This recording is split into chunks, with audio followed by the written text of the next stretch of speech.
Welcome to the program. Joining me now, Clay Nickel. He is the Senior Vice President, Chief Investment Officer, and Strategist for Arvest Wealth Management. Good to be with you, Clay. Thank you for joining us. Thank you, Roby. Good to be with you. We have what is defined as a technical recession right now. There's been 2 quarters of negative GDP growth. I think we still have one more revision coming to the latest quarter, but this is a different recession than what we've seen traditionally. There are not as the job losses that usually come with it. We don't have the business closures. As a matter of fact, many businesses still very highly profitable. Do we need a new term to define this type of phenomenon? I'm not sure we need a new term, Roby. It's a good question. It is technically a recession if you use the definition of 2 negative quarters. Most folks in the economics profession and in the investment industry really look for something a little bit different. The National Bureau of Economic Research tends to be the arbiter of when a recession began and when a recession ended. So that would be the more official definition.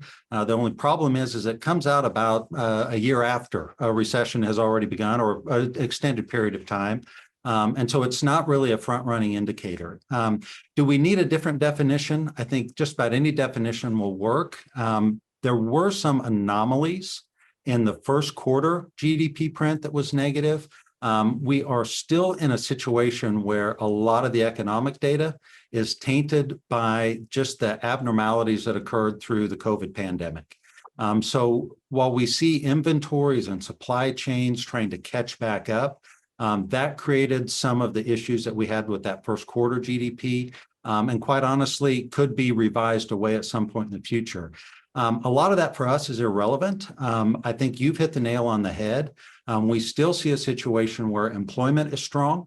The biggest problem we hear from most employers is they can't find the people that they would like to hire, not that they need to shed unnecessary employees. So call it whatever you want. I think in the past there was a member of the Carter White House that would call him a banana. But the long and short of it is, as we look forward, we think that whether or not you want to call it a recession is almost irrelevant. We're more concerned about what may be occurring in 2023. Yeah, plus just the underlying economic conditions. That's what you really want to take a look at. You mentioned too about the job situation. I think the Labor Department put out a report this week that showed that there's 2 job openings for every unemployed person in the U.S., which is, again, just another sign of something we don't normally see in a typical recession. You've offered some analysis that says that this job-full recession could give way to something more pernicious in 2023. What could that be? Read me your tea leaves there. Yeah, so a few things that we're watching. Obviously, inflation is a major concern among consumers. It does impact the potential for business profitability as well. The Federal Reserve response or reaction function to that inflation is what we think could ultimately create something that would be more pernicious in 2023.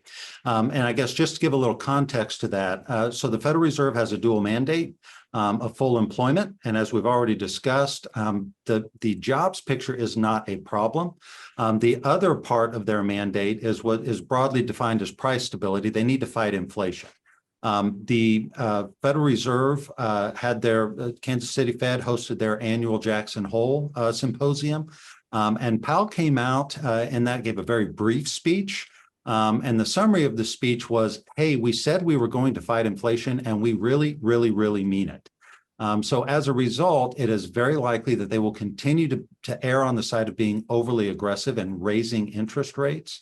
And as that filters through the financial system and filters through the economy, the concern is that in 2023, most likely in the second half, although we are seeing some faster response reactions or functions to the Fed raising rates than we historically have.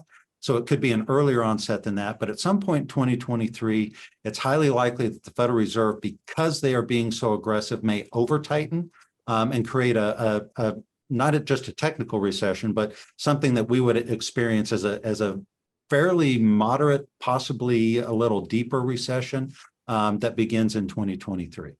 You have written too that the Feds are trying to land this economy on a fog-covered runway, which is a great illustration and metaphor for what they're trying to do. I think this question is I'm going to try to ask it in a way that really helps me understand what you think they're doing. Their mandate is to control inflation, to tame inflation, as you mentioned there. So they're raising these interest rates in hopes of taming inflation and cooling off the economy. Is cooling off the economy and taming inflation, is that the same thing? And do you see what they're doing as working? Um, yeah, it's a straightforward, simple question. It's a very complex answer. I'll try to keep it short. Um, is what they're doing working? Yes, we've already seen some indications, and whether that has to do with some of the home buying and the building activity there, that has started to get crimped. So we've already started to see some of their interest rates flow through into the economy. We use the example of the fog-covered runway. The Federal Reserve has always tried to land on this fog-covered runway. They've got some additional challenges now. Quite honestly, from I'll call it policy errors that they made about a year ago by waiting too long to begin the inflation fighting regime or steps. So far, there's initial indications that they are starting to create some cooling in the economy in the most interest rate sensitive sectors, and housing is one of those. Ultimately, whether or not they'll be able to arrest inflation will depend on if they get nervous and stop too soon. So we think that they can, but are they able to do that while also orchestrating a soft landing? Back to the airplane analogy, we think that that is very low probability at this point. So we think that there is going to be some economic pain at some point in the future as a result of what the Federal Reserve is doing. And part of it is they are in a tough spot. We had an unprecedented fiscal response in addition to the unprecedented monetary response from the Federal Reserve. So there's a lot of toothpaste that's been squeezed out of this tube. And so the Fed is desperately trying to get some back in regards to inflation. Yeah, and they can only control what they can in the U.S., and this is something that is impacting, globally. It's a worldwide. It is global. Yep. And the Federal Reserve, their policies affect the demand side of the economy. There's not a lot that they can do about the supply side. So in the post-pandemic environment, what we've seen is there was outstripped demand, mostly for goods.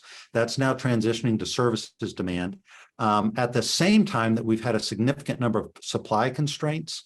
And then obviously, then you have some of these geopolitical events which are extremely difficult for the Fed to do anything about. But the war in Ukraine also, and the ramifications of that in terms of energy embargoes and Russian actions and the inability to even get foodstuffs out of the region, those will all continue to fuel from the supply side. And unfortunately, the Fed really only has tools that are going to be able to affect demand.